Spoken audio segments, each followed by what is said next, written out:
তোমাদের সবাইকে দাদার ক্লাসরুমে স্বাগতম জানাই। ক্লাস 6-এর তৃতীয় পর্যায়ক্রমিক মূল্যায়ন অর্থাৎ ফাইনাল পরীক্ষার ইংলিশের একটি সাজেশন ভিত্তিক প্রশ্নপত্র সম্পূর্ণ উত্তর সহ আলোচনা করব। আমরা খুব সহজেই এই ইংলিশ প্রশ্নপত্রটি সলভ করব। দেখো, এই প্রশ্নগুলোই রয়েছে আমাদের এই প্রশ্নপত্রে। প্রথমত এই দেখো লেখা আছে, read the following passage and answer the question given below. অর্থাৎ এখানে তোমাদের ইংলিশ বই থেকে কিছু লাইন তুলে দেওয়া থাকবে, যাকে আমরা বলি প্যাসেজ অর্থাৎ সিন অংশ। সেই সিন থেকে কিছু প্রশ্ন থাকবে, সেগুলো আমাদের সলভ করতে হবে। দেখো, প্রথমত বলছে, it all started with the ice cream man mister peppy. আমাদের সেই চেনা জানা মিস্টার পেপি যে ছিলেন, যিনি যাকে আমরা আইসক্রিম ম্যান বলতাম, তাকে দিয়েই অনেক কিছু শুরু হলো, অর্থাৎ সব শুরু হলো। হি হ্যাড এ ভ্যান, তার একটি ভ্যান ছিল।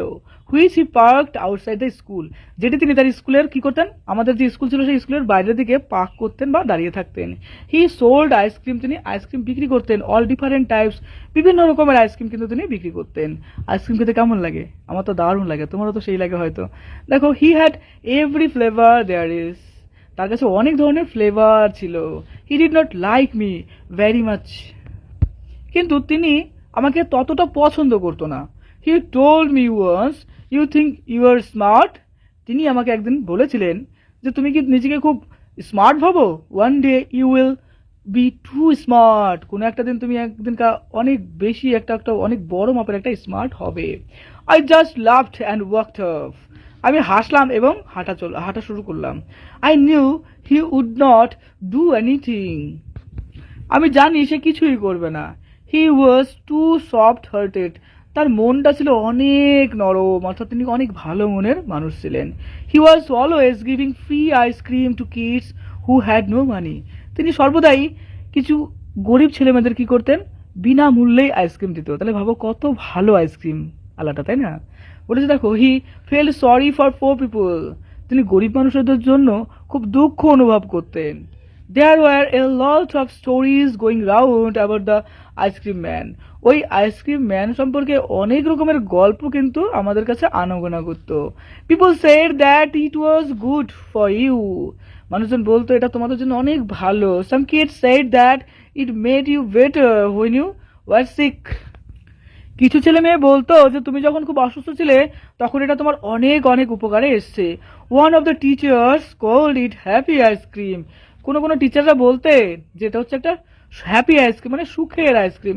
I did not believe it, আমি এটা বিশ্বাস করতাম না। It never made me happy, যদিও এটা আমাকে খুব বেশি সুখী বা আনন্দে রাখতো না। চলো এবার আমরা প্রশ্ন করবো এবং প্রশ্নগুলো সলভ করব। এরপরে দেখো, টি দ্য কারেক্ট অল্টারনেটিভস। 6 × 1 = 6, অর্থাৎ আমাদের এখানে অনেকগুলো অপশন রয়েছে, তার মধ্যে যেটা সঠিক সেটাই আমাদের লিখতে হবে। প্রথম প্রশ্ন, the ice cream man's name was, ice cream man যিনি আইসক্রিম বিক্রি করতেন তার নাম কি ছিল? আমরা তো প্রথমে বললাম তার নাম ছিল কি, মিস্টার পেপি, অর্থাৎ অপশন নাম্বার এ হবে রাইট, তাই না? দেখো খুব সহজেই কিন্তু আমরা এগুলো সলভ করছি, খুব সোজা লাগছে, তাই না? দেখো হবে কি, মিস্টার পেপি। এবার দেখো 2 নম্বর বলছি কি, mister Peppy sold dash from his van, mister peppy তার ভ্যানে করে কি বিক্রি করতেন? আমরা জানি কি, আইসক্রিম বিক্রি করতেন, তাই না? সেই আইসক্রিমটা কেমন টাইপের ছিল? Only chocolate ice cream? Chocolate ice cream ছিল শুধুমাত্র? না, তার কাছে তো অনেক রকম আইসক্রিম ছিল, তাহলে এটা হবে না। দেখো বি নাম্বার বলছে all different types of ice cream, তিনি সব রকমের আইসক্রিম বিক্রি করতেন, তাহলে অপশন নাম্বার বি হবে রাইট। আমরা বললাম না বিভিন্ন টাইপের আইসক্রিম অনেক রকমের ফ্লেভার থাকতো, তার মানে বি নাম্বারটাই ঠিক হচ্ছে আমাদের, তার মানে অপশন নাম্বার বি হবে রাইট। চলো দেখি, তাই আছে। দেখো এরপরে 3 নম্বর দেখো বলেছে, how did mister Peppy feels about the narrator, ন্যারেটরের প্রতি মিস্টার পেপির কেমন ধারণা ছিল? প্রথমত দেখে বলেছে he like him very much, তাকে কি খুব পছন্দ করতো? কিন্তু ন্যারেটর তো বলছে তাকে ততটা পছন্দ করতো না, তার মানে এই নাম্বার হবে না। বি নম্বর দেখে বলেছে হি did not like him very much, তাকে যে খুব বেশি পছন্দ করতো তা নয়, অর্থাৎ আমাদের কিন্তু বি নাম্বারটাই হচ্ছে, আমরা তাই বললাম যে তাকে খুব বেশি পছন্দ করতো না, অর্থাৎ বি নাম্বার উত্তর কিন্তু রাইট হলো। এরপরে আরো সহজ নেবে আমরা, দেখো বাকিগুলো সলভ করবো। He did mister Peppy tell the narrator words, লেখককে কি বলেছিলেন মিস্টার পেপি? দেখো বলেছিল, you think you are smart, তুমি কি নিজেকে খুব স্মার্ট ভাবো। One day you will be too smart, একদিনকার তুমি অনেক স্মার্ট হবে। দেখো অপশন নাম্বার বি কিন্তু আমাদের রাইট হলো, এটা আমরা পড়ছিলাম। তাহলে আমরা সিন অংশটা খুব সুন্দর করে বুঝলাম, তার জন্য দেখো আমাদের সবগুলো প্রশ্ন এখন সহজে মনে হচ্ছে, তাই না? আর দাদার ক্লাসরুমে পড়ছো দেখবে সব প্রশ্ন তোমার কাছে সোজা মনে হবে, অনেক কঠিন কঠিন জিনিসও দেখবে তোমার কাছে সোজা সোজা মনে হবে। এটা তো দাদার ক্লাসরুম, তোমাদের আমাদের সবার ইমোশন, তাই না? নেক্সট দেখো বলেছে 5 number, why did mister Peppy give free ice cream to some kids? Mister Peppy কিছু কিছু আইসক্রিম এমনিতে দিত কেন, ফ্রিতে কেন দিত? কাদের দিত? যারা খুব গরিব ছিল তাদেরকে দিত, তাই না? তাহলে লিখবো দেখো, এখানে আছে দেখো, because they were his friend, তারা তাদের বন্ধু ছিল। বন্ধু ছিল কি না, যারা গরিব ছিল তারা। বিকজ দে ওয়ার রিচ, তারা খুব বড় লোক ছিল, তাদেরকে দিত না, তাদেরকেও দিত না। Because they had no money, কারণ তাদের কাছে টাকা পয়সা ছিল না, তার জন্য দিত। অর্থাৎ অপশন নাম্বার সি কিন্তু রাইট হচ্ছে, তাই না? তাদের কাছে টাকা পয়সা ছিল না, তাদেরকে কিন্তু আইসক্রিম দিত। আমরা প্রথমের দিকে বললাম যে ওনার মনটা ছিল খুব ভালো, উনি গরিব লোকেদের প্রতি খুব সদয় ছিলেন। তাহলে অপশন নাম্বার সি হলো রাইট। 6 নাম্বার দেখো, what did one of the teacher call mister Peppy's ice cream? আমাদের স্যারেরা ওই মিস্টার পেপির আইসক্রিমকে কি বলতো? দেখো প্রথমতই আছে স্যাড আইসক্রিম, দুঃখের আইসক্রিম বলতো? বলতো না, অর্থাৎ এটা কাটা, এটা হবে না। হ্যাপি আইসক্রিম, হ্যাঁ এটা কিন্তু বলতো। স্যারেরা বলতো যে পেপির আইসক্রিম হচ্ছে হ্যাপি আইসক্রিম, আনন্দের আইসক্রিম। তার মানে বি নাম্বার উত্তর হবে আমাদের রাইট। দেখো আমরা ভালো করে বুঝলাম, খুব সহজে আমরা সলভ করছি। এবার দেখো বলেছে write T for true, F for false with supporting statement. মানে যে বাক্যগুলো সত্য তার পাশে টি লিখতে হবে, যেগুলো মিথ্যা তার পাশে এফ লিখতে হবে, এবং তার পাশাপাশি যুক্তি দিতে হবে, যেটা কেন সত্য, এটা কেন মিথ্যা। মিথ্যা বলে মিথ্যার সাপোর্টিং সেন্টেন্স দিতে হবে, মানে যুক্তি দিতে হবে, বাক্য দিতে হবে। আর সত্য বলে সত্যর সাপোর্টিং সেন্টেন্স দিতে হবে। দেখো প্রথমত বলছে 1 number, mister Peppy like the narrator very much. Mister Peppy ন্যারেটরকে কি খুব পছন্দ করতো? না, একদমই না। আমরা প্রথমে বললাম যে খুব বেশি পছন্দ করতো না, তাহলে এটা কি হবে? এফ হবে। চলো আমরা দেখে নিই উত্তর। দেখো এপি আছে, কারণ কি? He did not like me very much, দেখো কিন্তু সে কথাটা বলেছে। নেক্সট দেখো 2 number, mister Peppy sold only chocolate ice cream from his van. তার ভ্যানে কি শুধুমাত্র চকলেট আইসক্রিম বিক্রি করতো? আরে না তো, উনি তো অনেক রকমের আইসক্রিম বিক্রি করতো। ম্যানি ফ্লেভার বলছিল না, বিভিন্ন বিভিন্ন ডিফারেন্ট টাইপের অফ আইসক্রিম, অনেক ধরনের আইসক্রিম বলছিল। তাহলে এটা তো হচ্ছে না, তাহলে এটা কি হবে? এটা হবে ফলস। এবার বুঝে বুঝে পড়ো, দেখো সোজা মনে হবে। তো লিখবো দেখো, he sold ice cream all different types, তিনি অনেক রকমের আইসক্রিম বিক্রি করতেন। তারপরে দেখো 3 number, mister Peppy was a kind and generous person. Mister পেপির মন ছিল অনেক দয়ালু এবং তিনি অনেক ভালো একজন মানুষ ছিলেন। এটা তো সত্য, আমরা পড়লাম। কারণ কি? দেখো আমরা এখানে পড়বো, he was always giving free ice cream to kids who had no money. তিনি সর্বদাই কিছু আইসক্রিম গরিব ছেলে মেয়েদেরকে দিতেন, যাদের কাছে টাকা পয়সা থাকতো না, তাদেরকে কি করতেন? মাঝে মাঝে আইসক্রিম দিতেন। নেক্সট দেখো 4 number, the narrator believe that mister Peppy's ice cream had special powers. Narrator বিশ্বাস করতেন যে পেপির আইসক্রিমের মধ্যে স্পেশাল একটা পাওয়ার আছে। সবাই বিশ্বাস করলে পারো, লেখক কিন্তু প্রথম থেকে বিশ্বাস করতেন না। তার জন্য আমরা বলবো কি এটা মিথ্যা, অর্থাৎ এফ। চলো দেখি আমরা তাই লিখবো এফ, এবং কারণটা দেবো দেখো, I did not believe it, it never made me happy. আমি এটা বিশ্বাস করতাম না, কারণ এই আইসক্রিম আমাকে খুব বেশি সুখী করেনি। তারপর আসতে দেখো, mister Peppy ice cream was called happy ice cream by one of the teacher. কোন এক স্যারেরা বলেছিলেন যে মিস্টার পেপির আইসক্রিম হলো হ্যাপি আইসক্রিম। এটা তো সত্য বলেছিল, তার জন্য দেখো টি লিখবো। এখন দেখো যুক্তিতে লিখবো, one of the teacher call it happy ice cream, এটা বলেছিল। নেক্সট দেখো, কমপ্লিট দ্য সেন্টেন্স। 5টা প্রশ্ন, 5 নাম্বার রয়েছে। 1 number, the ice cream man's name was. কি ছিল আইসক্রিম ম্যানের নাম? ছিল মিস্টার পেপি, লিখবো মিস্টার পেপি। নেক্সট দেখো 2 number, mister Peppy sold ice cream from his, তার ভ্যানে করে বিক্রি করতে, তাহলে লিখবো ভ্যানে। 3 নম্বর দেখো, mister Peppy told the narrator, you think you are so smart, one day you will be too too too কি হবে? টু স্মার্ট, অনেক বেশি স্মার্ট হবে, তাহলে এখানে স্মার্ট হলো।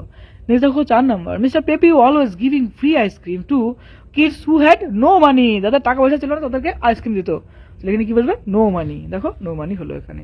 এবার 5 number, one of the teacher call mister Peppy's ice cream, কোন একটা স্যার পেপির আইসক্রিম সম্পর্কে কি বলেছিল? এটা হ্যাপি আইসক্রিম, তাহলে লিখবো হ্যাপি আইসক্রিম। এরপরে দেখো বলেছে, read the following passage and answer the question given below. তোমাদের এই পরীক্ষাতে একটা আনসিন প্যাসেজ থাকবে, এবং সেই আনসিন প্যাসেজ থেকে অনেকগুলো প্রশ্ন হবে, সেগুলো আমাদের সলভ করতে হবে, যেটাকে আমরা বলি আনসিন। চলো এবার আমরা পড়ি। এই small rabbit lived in a forest. কোন একটা ফরেস্ট মানে জানো তো বন, কোন একটা বনে কোন একটা ছোট্ট খরগোশ বাস করতো। One day while wandering he came across a beautiful garden filled with a delicious carrot. কোন একদিন সেই র্যাবিট বলতে খরগোশটা চলতে চলতে একটা সুন্দর একটা বাগানে চলে এলো, যে বাগানে অনেক টেস্টি টেস্টি গাজর ছিল। আর গাজর তো খরগোশের খুব প্রিয়, তাই না? তারপর দেখো বলছে, the rabbit was tempted two it the carrot. ওই খরগোশটার না গাজরগুলো খেতে খুব ইচ্ছা করলো। But that remember that the garden belong to someone else, কিন্তু তার মনে হলো, মানে খরগোশটার মনে হলো, আচ্ছা এই বাগানটা, গাজরের বাগানটা কোনো না কোনো মানুষের, অর্থাৎ কোনো না কোনো মানুষ তো লাগিয়েছে, আমার কি এটা খাওয়া ঠিক হবে? এই চিন্তা কিন্তু তার মধ্যে ঢুকলো। তাহলে ভাবো খরগোশটা কত ভালো, তাই না? তারপর তাকে বলছে he decided to works the honour for permission.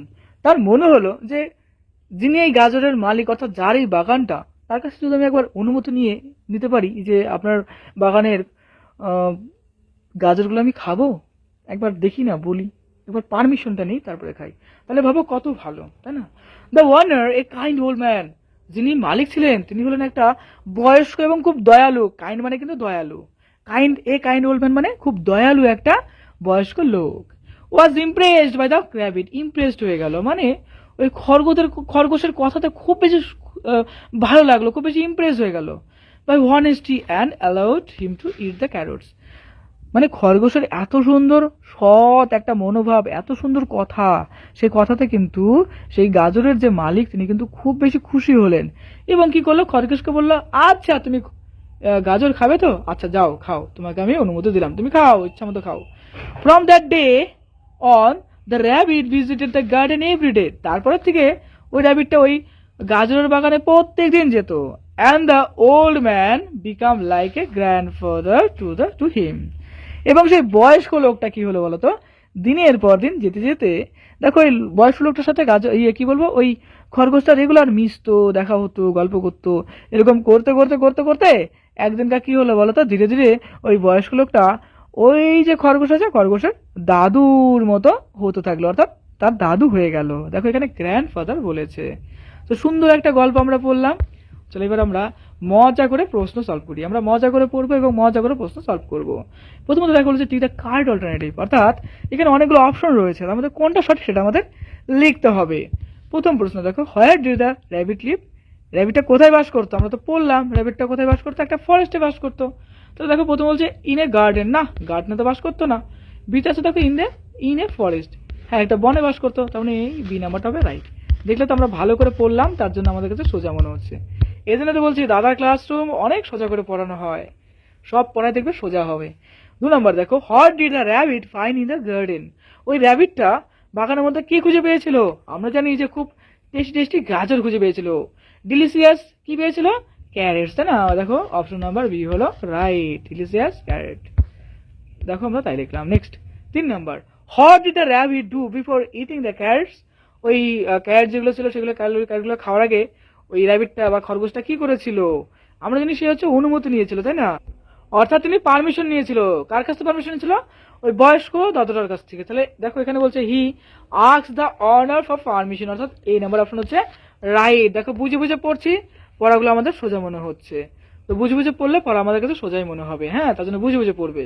Next দেখো 4 number, how did the owner of the garden react to the rabbit honesty, ওই যে র্যাবিটের যে ব্যবহার, সেই ব্যবহারে ওই বয়স্ক দাদুটা কি হয়েছিল? খুব খুশি হয়ে গেছিল, মানে ইমপ্রেস হয়ে গেছিল। দেখো এতে আছে স্কল্ড হিম, র্যাবিট গালিগালাজ না করছিল, ইগনোর করছিল না, ইগনোরও তো করেনি। সি নাম্বার দেখো বলেছে হি ওয়াজ ইমপ্রেসড, তিনি ইমপ্রেসড হয়েছিল বাই দ্য র্যাবিট অনেস্টি, র্যাবিটের সততাতে। তার মানে option number C is the correct. এবার বুঝে বুঝে পড়ো, হ্যাঁ, দেখো সোজা মনে হবে। এবার দেখো 5 number, what happened to the rabbit relationship with the old man, তারপরে ওই খরগোশের সাথে ওই লোকটার সম্পর্কটা কেমন হয়েছিল? বললাম না দাদুর মতো হয়ে গেছিল সম্পর্ক। দেখো এতে আছে দে বিকাম এনিমি, তারা শত্রু হয়েছিল না। দে বিকাম ফ্রেন্ডস, তারা বন্ধু হয়েছিল না। দে রিমাইন্ডস স্ট্রেঞ্জার, তাও স্ট্রেঞ্জার তো হয়েছিল না। দেখো ডি নাম্বার হচ্ছে the old man become like a grandfather to the rabbit, র্যাবিটের কাছে কিন্তু ঠাকুর দাদার মতো হয়ে গেছিল। বুঝতে পারলে? তোমাদের ক্লাস 6 এর প্রত্যেকটা সাবজেক্টের বইয়ের যে প্রশ্নগুলো ফাইনাল পরীক্ষার জন্য মোস্ট ইম্পর্টেন্ট, যে প্রশ্নগুলো পরীক্ষায় আসার সম্ভাবনা সব থেকে বেশি, তার উপর ভিত্তি করে বই ভিত্তিক সাজেশন রয়েছে। দেখো প্লে লিস্টে যাও, গিয়ে বই ভিত্তিক সাজেশনগুলো দাগিয়ে নাও, আর মন দিয়ে বারবার বারবার রিভিশন করো। তুমি একটা সেরা রেজাল্ট করো, আমি তোমার কাছে এটাই চাই। তোমার পরীক্ষা অনেক অনেক ভালো হোক, আমি এটাই চাইবো। চলে আসছে দেখো নেক্সট প্রশ্নে। দেখো ডি নাম্বার হলো write T for true, F for false. যেগুলো সত্য তার পাশে টি লিখতে হবে, আর যেগুলো মিথ্যা তার পাশে এফ লিখতে হবে। 1 নম্বর দেখো বলেছে rabbit lived in a garden, র্যাবিটটা কি বাগানে বাস করতো? না, তার তো সে তো ফরেস্টে বাস করতো, তার জন্য এটা কি হবে? এফ হবে, অর্থাৎ ফলস হবে।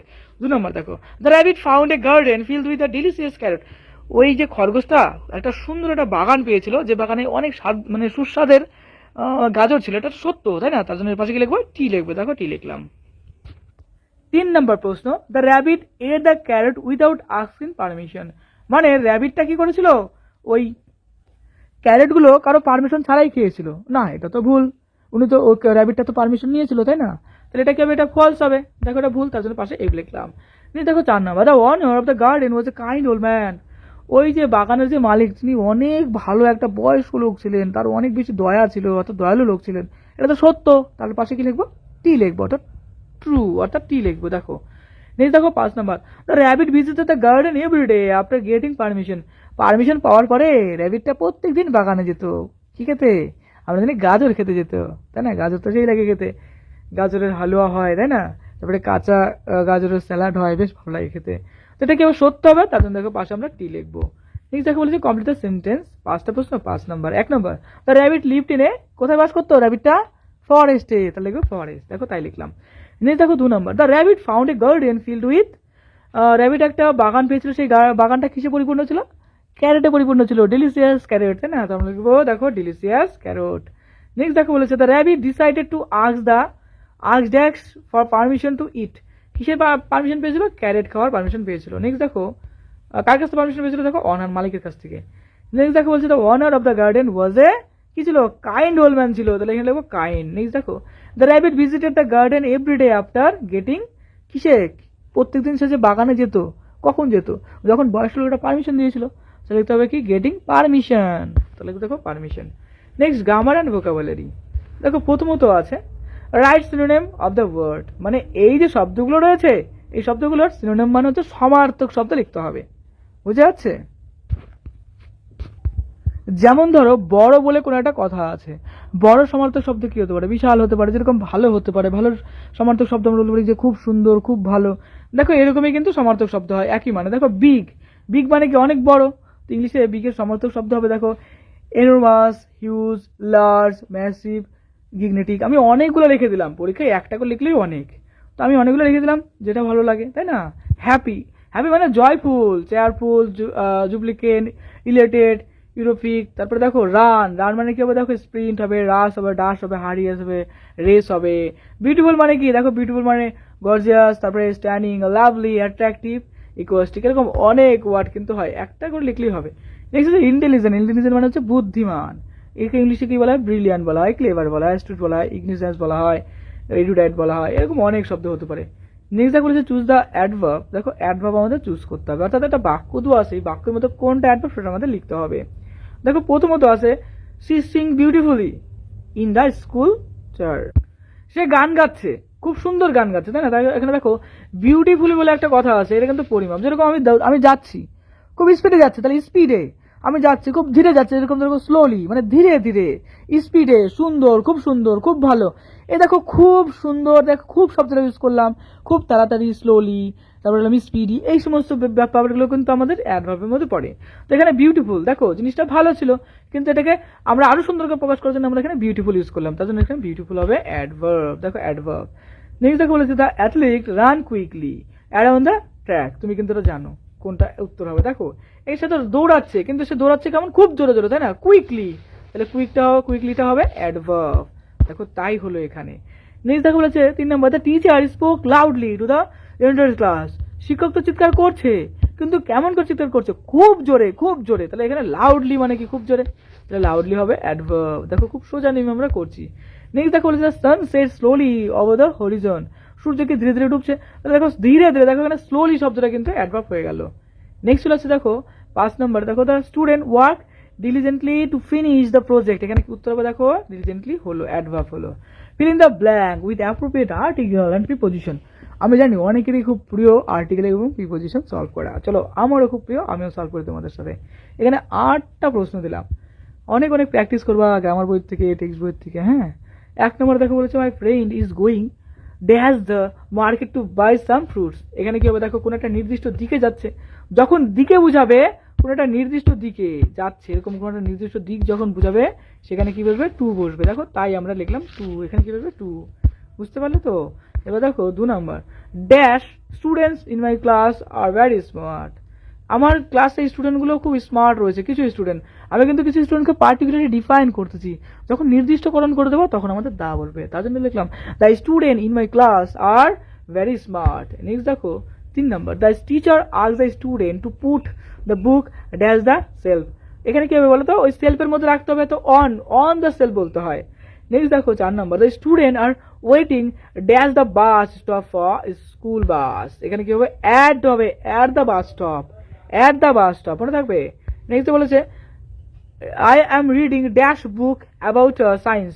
আই অ্যাম রিডিং, একটা সায়েন্সের বই পড়ছিলাম, তার জন্য এ দিতে হবে, এ মানে একটা।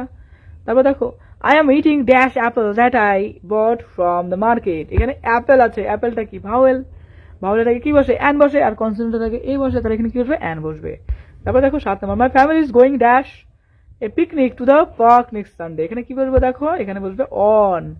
Next 8 number, my brother is going dash the library to study for his exam. এখানে কি বলবে, গো টু, দেখো গোয়িং টু একটা নির্দিষ্ট দিক বোঝাতে টিউ ব্যবহার করা হচ্ছে। রাইটিং স্কিলের প্রশ্ন আমরা সলভ করবো। দেখো প্রথমত আছে রাইট এ লেটার, এখানে হবে write a letter to your friend describing your visit to the zoo. 8টা ওয়ার্ডের মধ্যে তোমার বন্ধুকে একটা চিঠি লিখতে হবে, কি ব্যাপারে, যে তুমি একটা চিড়িয়াখানাতে ঘুরতে গেছিলে, সেই ব্যাপারে তোমার বন্ধুকে একটা চিঠি লিখবে, যে তোমার কেমন কেমন লেগেছিল সেই বিষয়গুলো। চলো এবার আমরা উত্তর লিখবো। দেখুন আমরা লিখবো যে ডে আর শুভম, তোমাদের মধ্যে কারো কারো নাম শুভম হতে পারে। আচ্ছা দেখো লিখলাম ডে আর শুভম, প্রিয় Shubham, I visited the zoo last Sunday with my family. আমি লাস্ট মানে গত রবিবার আমার পরিবারের সাথে আমি চিড়িয়াখানায় গেছিলাম। We saw many animals like lion, tiger, monkeys and a big elephant. আমি ওখানে অনেক রকমের পশু দেখেছিলাম। লায়ন বলতে সিংহ, বাঘ, তারপরে দেখো মাংকিস, তারপরে দেখো বলবে এলিফেন্ট মানে হাতি, এগুলো আমরা দেখেছিলাম। The lion's roar was very loud and the monkeys tricks were amazing. মানে ওই যে সিংহগুলো যখন মানে আওয়াজ করতেছিল, সিংহের তো গর্জন বলে, সেই গর্জনটা একদম খুব চিৎকার টাইপের হচ্ছিল, ভেরি লাউড টাইপের হচ্ছিল। আর বানরগুলো তো বিভিন্ন রকম খেলা দেখাচ্ছিল, আমার যেমন সব ট্রিক দেখাচ্ছিল। I also saw A snack house মানে বার্ড সেঞ্চুরি। আমি একটা কি বলতো একটা ঘর দেখেছিলাম, যে ঘরের মধ্যে অনেক সাপ ছিল, এবং একটা পাখিদের একটা সেঞ্চুরিও দেখেছিলাম, অনেক পাখি এক জায়গায় বসে আছে। I enjoy the trip very much. আমি এই ট্রিপটাতে গিয়ে খুব আনন্দ পেয়েছি। আর learn a lot about different animals, এবং বিভিন্ন পশু পাখি সম্পর্কে কিন্তু আমি জানতে পেরেছি, আমার খুব ভালো লেগেছে। ইয়োর ফ্রেন্ড রাজু, তোমার প্রিয় বন্ধু রাজু। আমার নাম রাজু, আমি তোমার বন্ধু, তাই না? নেক্সট দেখো বলছে B number, write a story in about 80 words using the following points. মানে তোমাকে একটা স্টোরি লিখতে হবে 80খানা ওয়ার্ডের মধ্যে, add a title and moral of to the story. তোমাকে একটা টাইটেলও দিতে হবে এবং একটা মোরাল দিতে হবে এই স্টোরি থেকে। কোন পয়েন্টের উপর ভিত্তি করে, দেখো এখানে কিছু পয়েন্ট দেওয়া আছে, এই পয়েন্টগুলো থেকে আমাদের সুন্দর করে বানিয়ে লিখতে হবে। An old farmer calls his as lazy son asks them to dig up treasure store in the field. এ তো এইগুলোই আছে, এগুলো আমাদের লিখতে হবে। চলো আমরা লিখি। দেখো প্রথমত লিখবো the treasure of hard work. মানে কেউ যদি প্রচুর পরিশ্রম করে সে কিন্তু একটা ভালো একটা সম্পত্তি, একটা ট্রেজারের মালিক কিন্তু সে হতে পারে। প্রথমত এবারে দেখো অ্যান্সার লিখবো, an old farmer called his lazy son and who told them that a treasure was hidden in their field.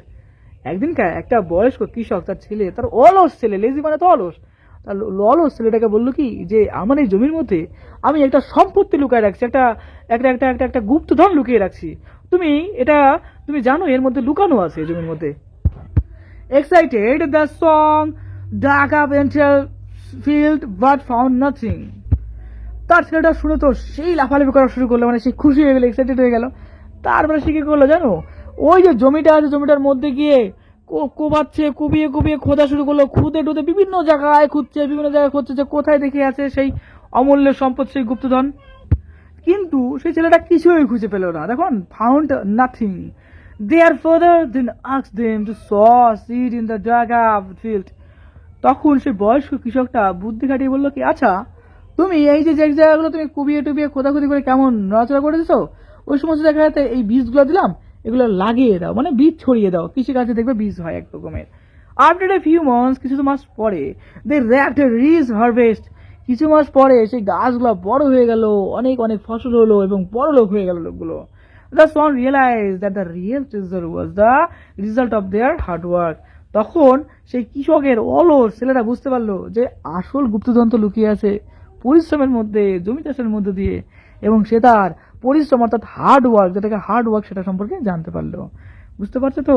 Hard work is the greatest of life of all. মানে কঠোর পরিশ্রমই হলো সমস্ত গুপ্তধনের রহস্য। ঠিক একই রকম এই মুহূর্তে আমি তোমাকেও বলবো যে প্রচুর প্রচুর পরিশ্রম করো, প্রচুর পরিশ্রম করো, প্রচুর বই পড়ো, প্রত্যেকদিন বইটাকে সুন্দর করে রিভিশন দাও, লেখালেখি করো, দেখবে একদিনকে তুমি অনেক ভালো একটা স্টুডেন্ট হয়ে যাবে। এবং সেদিনকে বলবে, দাদা তোমার ওই কথা শুনে আমার অনেক বড় কাজে লাগছে, আমি বইটা রিভিশন করে বুঝে পড়ে আজকে অনেক ভালো একটা রেজাল্ট করতে পারছি। হ্যাঁ, তোমার পক্ষে সম্ভব একটা বড় ডাক্তার, একটা বড় ইঞ্জিনিয়ার, একটা বড় সায়েন্টিস্ট, একটা বড় টিচার হওয়া। আমি চাইবো তুমি তোমার জীবনের সব থেকে সেরা জায়গা পৌঁছাও, তো জন্য মন দিয়ে পড়ো। দাদার কাছে নতুন হলে অবশ্যই কিন্তু সাবস্ক্রাইব করে দিও। তোমার পরীক্ষা অনেক ভালো হোক। পরীক্ষার জন্য তোমাকে জানাই বেস্ট অফ লাক। খুব ভালো থেকো।